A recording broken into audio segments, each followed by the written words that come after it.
السلام علیکم ورحمۃ اللہ وبرکاتہ۔ تو آج کا جو ٹاپک ہے وہ ہے ہجرت نبوی صلی اللہ علیہ وآلہ وسلم۔ اس وقت جب کہ دعوت حق کے جواب میں ہر طرف سے تلوار کی جھنکاریں سنائی دے رہی تھیں، حافظ عالم نے مسلمانوں کو دارالامان مدینہ کی طرف رخ کرنے کا حکم دیا، لیکن خود جو اقدس صلی اللہ علیہ وآلہ وسلم جو ان ستمگاروں کا حقیقی نشانہ تھے، اپنے لیے حکم خدا کا منتظر تھا۔ یعنی کہ لوگ جو ہیں وہ مدینہ کی طرف جو ہے مکہ پر صحابہ کرام وغیرہ پر بہت زیادہ ظلم و ستم ہو رہا تھا، تو پھر اس کے بعد جو ہے انہوں نے مدینہ کی طرف ہجرت کی، مگر حضور صلی اللہ علیہ وآلہ وسلم اللہ تعالیٰ کے حکم کے منتظر تھے۔ نبوت کا جو 11واں سال تھا تب ہوئی تھی بیت العقبہ، اور نبوت کا جو 12واں سال تھا تب ہوئی تھی بیت الحرب، اور اب نبوت کے 13ویں سال حضور صلی اللہ علیہ وآلہ وسلم مکہ سے مدینہ ہجرت انہوں نے کی تھی۔ نبوت کا 13واں سال شروع ہوا اور اکثر صحابہ کرام رضی اللہ عنہم مدینہ پہنچ چکے، تو وہی الہی کے مطابق آن حضرت صلی اللہ علیہ وآلہ وسلم نے بھی مدینہ کا عزم فرمایا۔ قریش نے دیکھا کہ مسلمان مدینہ میں جا کر طاقت پکڑ جاتے ہیں اور وہاں اسلام پھیلتا جاتا ہے، چنانچہ لوگوں نے مختلف رائے پیش کی۔ ایک نے کہا محمد صلی اللہ علیہ وآلہ وسلم کے ہاتھ پاؤں میں زنجیریں ڈال کر مکان میں بند کر دیا جائے، دوسرے نے کہا جلا وطن کر دینا ہی کافی ہے۔ ابو جہل نے کہا ہر قبیلے سے ایک شخص انتخاب ہوا اور پورا مجمع ایک ساتھ مل کر تلواروں سے ان کا خاتمہ کر دے، اس صورت میں ان کا خون تمام قبائل میں بڑھ جائے گا اور آل ہاشم اکیلے تمام قبائل کا مقابلہ نہ کر سکیں گے۔ یعنی کہ جو ہے تمام جو قبائل ہیں وہ سارے جو ہیں سارے قبائل ہیں وہ مل کے حضور صلی اللہ علیہ وآلہ وسلم کو نعوذ باللہ قتل کریں گے۔ تو جو بنو ہاشم ان کا قبیلہ وہ اتنے تمام قبائل سے تو مطلب لڑ نہیں پائے گا، ایک قبیلہ کیسے اتنے سارے قبائل سے لڑ سکتا ہے؟ تو یہ ان کافروں کی پلاننگ تھی۔ اس اخیر رائے پر اتفاق ہو گیا اور جھٹپٹے سے آ کر حضور صلی اللہ علیہ وآلہ وسلم کے گھر کا محاصرہ کر لیا۔ اہل عرب زنانہ مکان یہ جہاں عورتیں رہتی ہیں کے اندر گھسنا معیوب یعنی کہ عیبدار سمجھتے تھے، اس لیے باہر ٹھہرے رہے کہ آن حضرت صلی اللہ علیہ وآلہ وسلم نکلیں تو یہ فرض ادا کیا جائے۔ رسول اللہ صلی اللہ علیہ وآلہ وسلم پر قریش کو اتنا مان تھا کہ وہ آپ صلی اللہ علیہ وآلہ وسلم کی دیانت پر اعتماد کرتے تھے، ان پر پورا بھروسہ تھا کہ جس شخص کو کچھ مال یا اسباب امانت رکھنا ہوتا تھا تو آپ صلی اللہ علیہ وآلہ وسلم کے پاس ہی لا کر رکھتا۔ امانت کا مطلب ہے یعنی کہ اگر آپ جیسے فار ایگزامپل کچھ دیر کے لیے کسی دنوں کے لیے کسی دوسرے شہر یا دوسرے ملک جا رہے ہیں، تو کوئی آپ کا دوست ہے کہ یہ لیں میرے پیسے لے لیں، جیسے 1000-2000 میں آپ سے آ کے لے لوں گا، تو آپ اسے میں 2000 میں سے 9800 اسے دے دیں اور 200 روپے رکھ لیں کہ اتنے ہی تھے، یعنی کہ یہ امانت میں خیانت ہے۔ ان کے جو آپ کے پاس امانت رکھی ہے اس کو صحیح سلامت دینا چاہیے۔ تو اس وقت بھی حضور پاک صلی اللہ علیہ وآلہ وسلم کے پاس بہت سی امانتیں جمع تھیں۔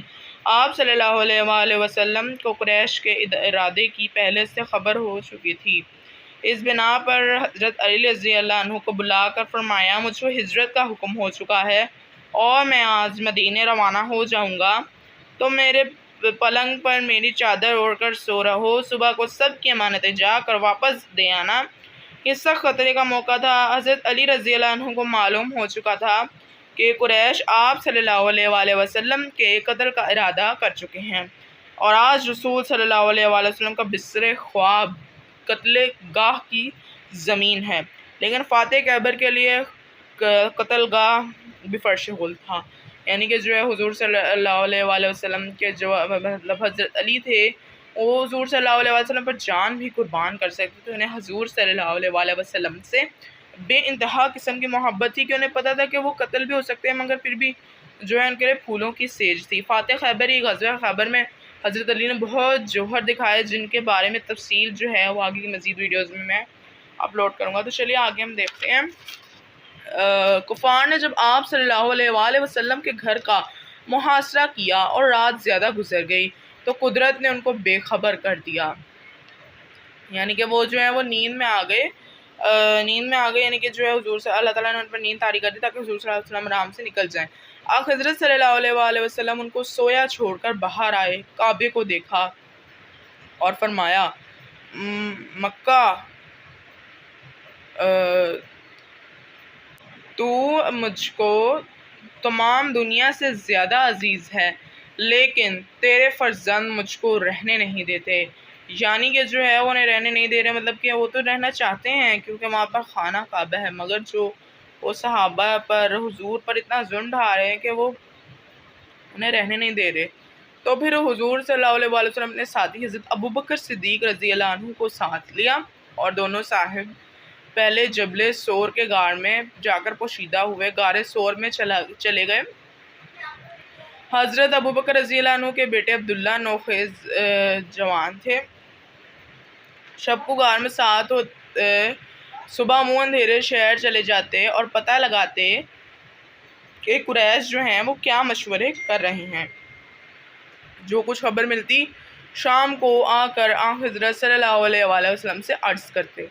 حضرت ابوبکر رضی اللہ عنہ کا غلام کچھ رات گئے بکریاں چرا کر لاتا اور آپ صلی اللہ علیہ وآلہ وسلم اور حضرت ابوبکر رضی اللہ عنہ ان کا دودھ دو لیتے. 3 دن تک صرف یہی غذا تھی، لیکن ابن حشام نے لکھا ہے کہ روزانہ شام کو حضرت اسماء رضی اللہ عنہ گھر سے کھانا پکا کر غار میں پہنچا کر آتی. اس طرح 3 راتیں گزر گئیں. تو جو حضرت اسماء رضی اللہ عنہ ہیں وہ حضور مطلب کہ حضور صلی اللہ علیہ وسلم کے ساتھ حضرت ابوبکر صدیق رضی اللہ عنہ کی بیٹی اور حضرت عائشہ رضی اللہ عنہ کی سوتیلی بہن ہے. یعنی ان کے جو ہے ان کا بھی ہجرت مدینہ میں بہت اہم کردار ہے. اس سے کچھ واقعات میں عرض کروں گا ان کے ہجرت مدینہ میں کردار کے بارے میں کہ حضرت اسماء رضی اللہ عنہ جو ہے اتنا مشکل ہوتا تھا اکیلے وہ رات کو سفر کرنا جو ہے پہاڑوں میں. تو حضرت اسماء نے خود سفر کیا اور خانہ حضور کے خدمت میں لے کر جاتی. ان کی بھی دین میں بہت قربانیاں ہیں. یعنی کہ جو ہے اور ہوا کچھ یوں کہ ابو جہل جو کہ بدبخت کافر تھا وہ حضرت ابوبکر کے گھر آیا اور حضرت اسماء رضی اللہ عنہ سے پوچھا کہ تمہارے والد کدھر ہیں. تو حضرت اسماء نے کہا کہ مجھے کیا پتا کہ وہ کدھر ہیں، کہ آپ کو کچھ پتا چلا ہے کہ وہ کدھر ہیں. انہوں نے ڈائریکٹ سوال کر دیا ان سے. اس کے بعد ابو جہل نے ان کے منہ پر تھپڑ مارا کہ ان کے کان کی بالی نیچے گر گئی. یعنی کہ اتنی زور سے اتنی شدت سے اس نے تھپڑ مارا تھا. تو اس کے بعد حضور وہ حضرت اسماء کے جو دادا تھے وہ حضرت ابو قحافہ رضی اللہ عنہ، وہ سب مسلمان نہیں تھے. تو وہ کہہ رہے تھے کہ حضرت ابوبکر رضی اللہ عنہ جو ہیں وہ نا سامان جو ہیں لے گئے ہیں، یعنی یہ سارا جو مال وغیرہ وہ لے گئے ہیں. تو حضرت اسماء رضی اللہ عنہ نے کیا، ان کی سمجھداری کی یہاں پر دیکھیں کہ انہوں نے کچھ پتھر لیے اور ان کے اوپر چادر ڈال کے وہاں پر رکھ دی جہاں حضرت ابوبکر رضی اللہ عنہ اپنا جیولری اور پیسے اور زیور وغیرہ رکھتے تھے. تو اس کے بعد جو ہے انہوں نے وہ نابینا ہو چکے تھے اور بوڑھے ہو چکے تھے. انہوں نے جب ہاتھ لگایا تو انہیں لگا کہ حضرت ابوبکر رضی اللہ عنہ سارا مال جو ہیں وہ چھوڑ گئے ہیں حضور کے لیے. اور جو ہیں ان کے بیٹے بھی فرماتے ہیں حضرت اسماء رضی اللہ عنہ کے حضرت عبداللہ کے، میں نے اپنی خالہ حضرت عائشہ اور اپنی والدہ حضرت اسماء سے زیادہ سخی عورت کوئی نہیں دیکھی کہ ان کو جو حضرت اسماء کو وراثت میں باغ ملا تھا وہ بھی انہوں نے غریبوں اور محتاجوں میں بانٹ دیا. تو چلیے اب ہم آگے شروع کرتے ہیں جو ہجرت کا جو ہے موضوع. صبح قریش کی آنکھیں کھلی تو پلنگ پر حضرت صلی اللہ علیہ وآلہ وسلم کی بجائے حضرت علی رضی اللہ عنہ تھے. ظالموں نے حضرت علی رضی اللہ عنہ کو پکڑا اور خانہ کعبہ میں لے جا کر تھوڑی دیر قید رکھا اور چھوڑ دیا.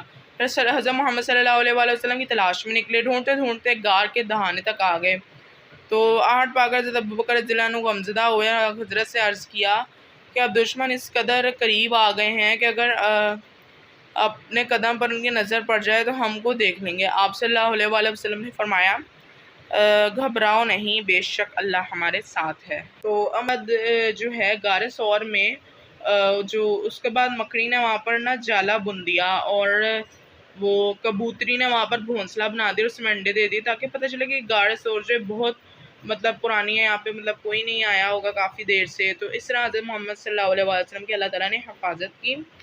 تو قریش نے اشتہار دیا تھا کہ جو شخص محمد صلی اللہ علیہ وآلہ وسلم کو یا ابوبکر رضی اللہ عنہ کو گرفتار کر کے لائے گا اس کو 100 اونٹ کا انعام دیا جائے گا. سراقہ بن جیشم نے سنا تو انعام کی امید میں نکلا. اس حالت میں آپ صلی اللہ علیہ وآلہ وسلم روانہ ہو رہے تھے. اس نے آپ صلی اللہ علیہ وآلہ وسلم کو دیکھ لیا، مگر جیسے ہی وہ ان پر حملہ کرنے لگا تو اس کے پیر زمین میں دھس گئے اور تیر بھی نہ نکلا. تو اس نے دوبارہ حملہ کرنے کی کوشش کی، پھر اس کے زمین میں پیر دھس گیا. ایسا 3 مرتبہ ہوا. تو اس نے حضور صلی اللہ علیہ وآلہ وسلم سے جو ہے وہ معافی مانگی. اور پھر اس کے بعد جو ہے حضور پاک صلی اللہ علیہ وآلہ وسلم مدینہ کے قریب ایک بستی جس کا نام قبا تھا وہاں پر 14 دن قیام کیا، اور غار ثور میں حضور صلی اللہ علیہ وسلم نے 3 دن قیام کیا. تو وہاں پر ایک مسجد قباء کے نام سے مسجد بھی بنی جہاں پر انہوں نے قیام کیا 14 دن. اور اس کے بعد جب وہ مدینہ میں گئے تو ہر طرف نعرے تکبیر بلند ہو گیا، اور سب نے حضور صلی اللہ علیہ وسلم کا بہت ہی اچھے سے ویلکم کیا، ان کو جو ہے ریسیو کیا. کہ جو بچیوں نے نعتیہ اشعار پڑھے اور سارے بہت خوش تھے کہ آخری پیغمبر ہمارے شہر میں آئے ہیں. تو اس مدینہ کا پرانا نام یثرب تھا، لیکن بعد میں جب حضور صلی اللہ علیہ وسلم وہاں پر تشریف لائے تو وہ مدینہ بن گئے، کیونکہ یثرب کا مطلب تھا بیماریوں کا شہر. تو اب جو ہے اگر آپ کو میری ویڈیوز پسند آئی ہیں تو میرے چینل کو سبسکرائب کریں، ایسے مزید ویڈیوز دیکھنا چاہتے ہیں تو. اور رمضان مبارک کا بابرکات مہینہ ہے تو مجھے بھی اپنی دعاؤں میں یاد رکھیں، اور جب تک میں نئی ویڈیوز لاؤں تب تک کے لیے خدا حافظ.